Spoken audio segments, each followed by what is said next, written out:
The Center for Global Agenda at Unbuilt Labs has convened the next panel discussion on engaging young leaders with moderators Marvin, Cheung, and myself.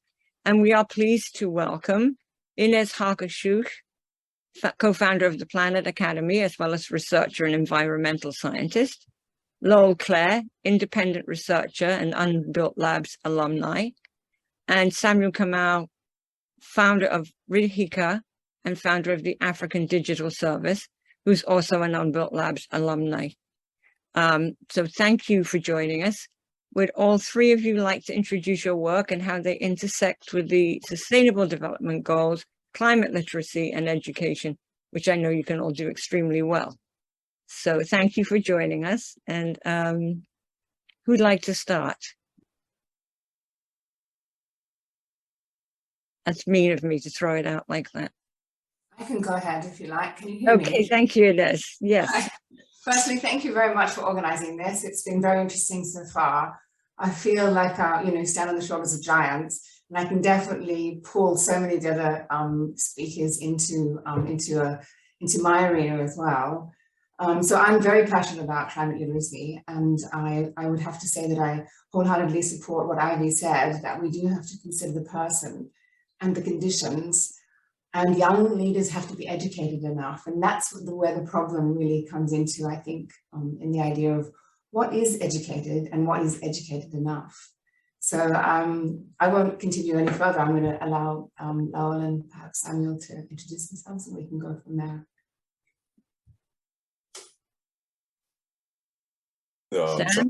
Yeah, sounds good. First of all, thank you, Marguerite and Marvin, for this opportunity, and also for the conversations we've been having today. I think I've gleaned so much, and there are a lot of thoughts that are storming through my mind based off of the previous panel and based off of multiple conversations.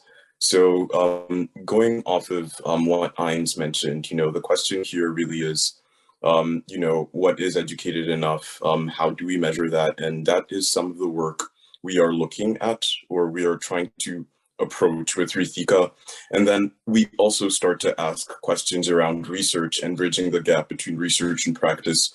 And that's some of the work we're doing at the Africa Digital Service. So thank you so much, and I'll pass it on to Lowell.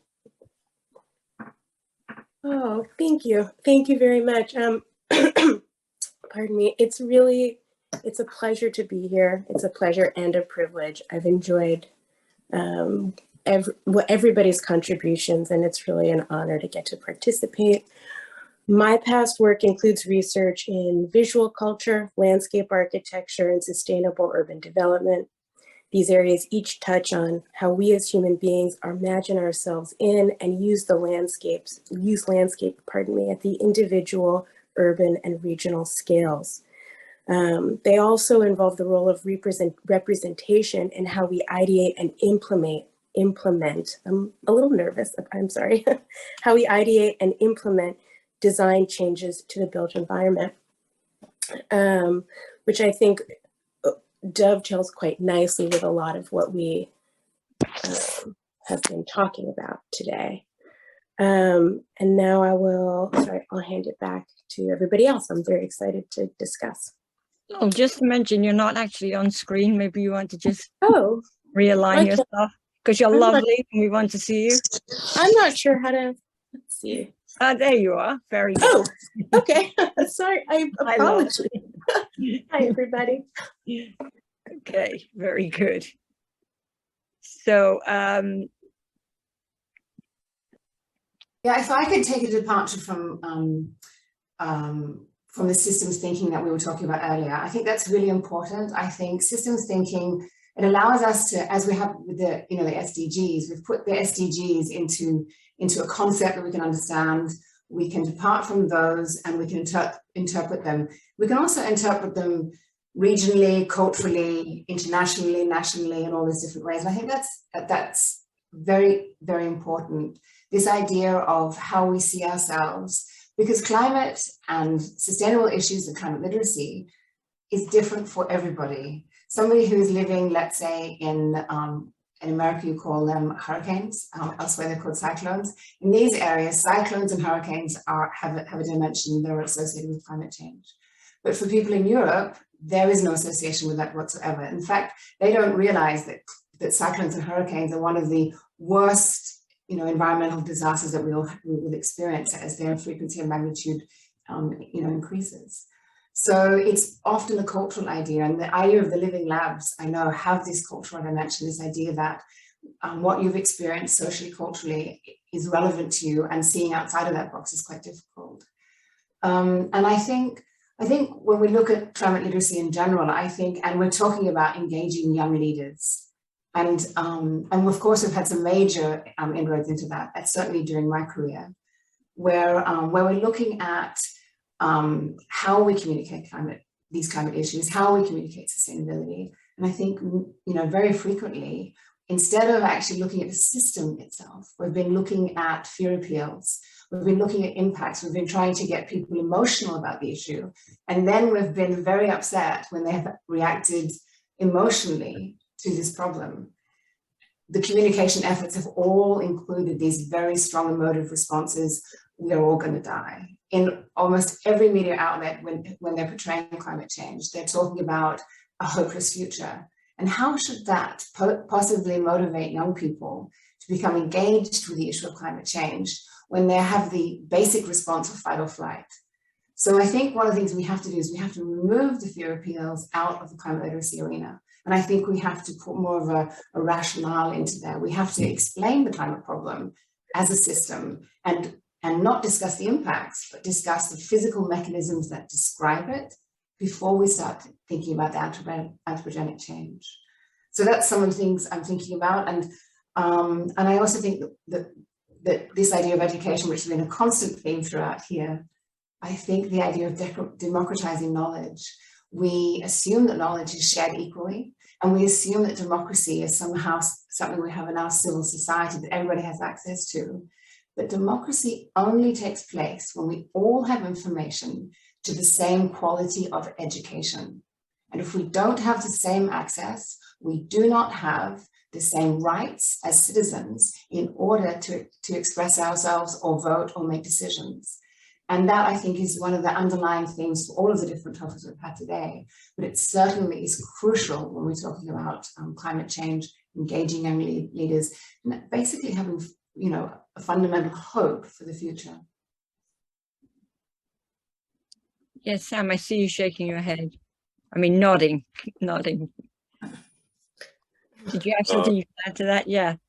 Yeah, so I was definitely nodding, and this is with regards to, I think, the first point Inez made that was incredibly informative and incredibly, I think I've seen from my own practice as well, has been the quality of education, right? So it's not just necessarily access, it's also ensuring that the quality is at par to all the people that are involved.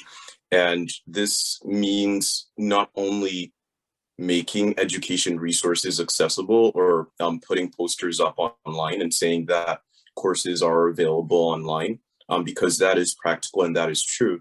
And that is a very easy way to be able to start gaining inroads into these channels. But sometimes you have to also go into these communities and walk into these communities and teach in these classrooms. And from a Ridhika perspective, or at least the work we've been doing, I've seen both of that, right? I've seen the participation or the expectation to be able to have these classrooms or classroom discussions in person, but then over the COVID-19 pandemic, that wasn't necessarily something we could do. And so we had to sort of call or have that internal conversation and start to pivot into looking at how we could probably start making more inroads into digitizing the classroom and into opening up more digital methods to speak, and not only speak or teach, but also co-create with students. Because I think that at the end of the day, from an educator's perspective,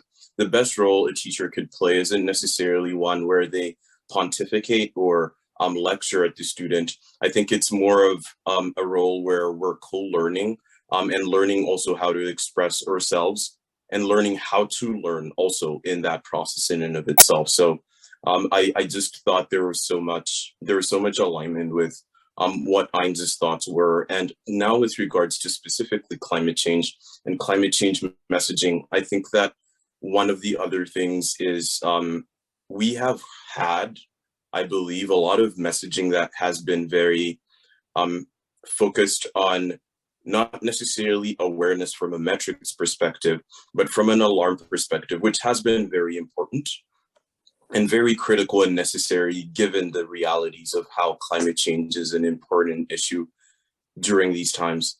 But I also think that there's a lot to say from a metrics, milestoning, and progress perspective, where we can also start to raise alarm when leaders don't necessarily live up to certain promises or expectations, or we see certain gaps within institutions themselves from a metrics and more objective perspective, right? And I think now shaping or having both of these messages or both of these perspectives, holding both of these perspectives in place and being able to communicate these to the public will be very important in enabling them to also participate. But they can only participate, like Inez said, if they are educated enough. And now the question starts to become, to what level, right? Or what is educated enough and how can we measure that? And when we say education, do we just mean rote memorization? Or do we mean actual skills that are tangible in the real world? And how do we bridge this gap between the research or the pedagogical approach of learning or research and actually start to also realize there's a lot of humanistic aspects too, right? It is possible to be both a human researcher and person working with these technologies to bridge these gaps, but we also need to start to realize that the humanity aspect involves empowering these communities and involving them in these discussions.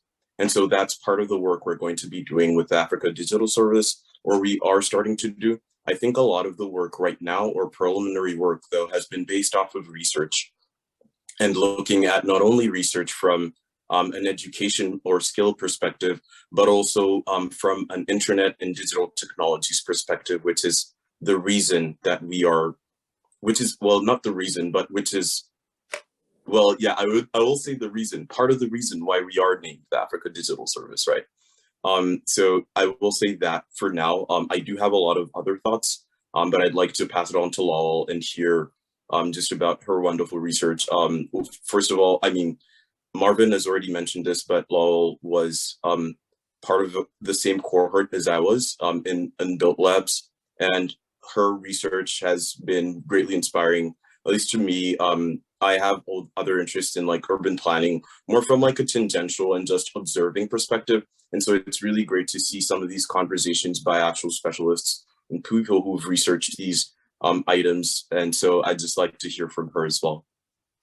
Oh, thank you very much, Samuel. That's very gracious of you. And thank you so much, Inez. I really, the things that both of you are saying are lighting up all the different parts of my brain. And I think that I took some notes, and I had something that I wrote and underlined in them is how important it is to democratize visions of the future, and how important it is to create opportunities for people from diverse backgrounds to be able to imagine themselves or place themselves in the future. Because when we talk about educating people and bringing more stakeholders into the process of organized global climate action, it's not just about capturing the attention of people in the present, it's about capturing and channeling their empathy for people in the future. And I think a really, really great way to do that is by bringing futures literacy or bringing futures thinking into the classroom and even into the professional sphere. But really, I mean, my background as a designer has taught me how important it is to be able to show people what you're talking about. And I recognize I don't have any pictures today, which is a little silly, but that really a lot of what you do as a designer is show people the future, because most people aren't able to see something that doesn't exist yet. So I think when we talk about how to empower not just students, but people generally, and also to get them to be engaging with some very complicated, very big picture thinking that addresses topics at these really enormous scales that most people, again, are just not comfortable thinking in or dealing with. Pictures, infographics, visualizations, diagrams, these are all tools that can really help us to broaden the conversation, and in not just creating those images and showing them to people, but bringing as many people from around the world as possible into the generation of those images. Because I think it's so important that everybody, like I said, everybody has the opportunity to see themselves in the future. Thank you. I might just add to that. I wholeheartedly agree that visualizations are really, really important. And they've definitely been a foundation of all the work I've done, because I make 3D educational games for improving climate literacy in, amongst young people. So I've done a lot of research looking at climate literacy in emerging adults. And interestingly enough, emerging adults, the age group between around 10 and 14, are probably the most crucial age group, because they're the only age group that we know on Earth which can change their minds. And that becomes very important when you're talking about climate literacy efforts. If you're going to spend money on doing a program, aim it at that age group. And there's lots of reasons for that, and I won't go into them here. And the other thing too is, we, as you've mentioned, Samuel, we talk down to them. And instead of thinking about what they like to do, we don't like the digital world necessarily. We don't like the fact that they're on their phones. Fact is, they were. And when the printing press came out, the Gutenberg printing press came out, there was a huge fuss about all these things that people could read, all the naughty things they could do with a book, right?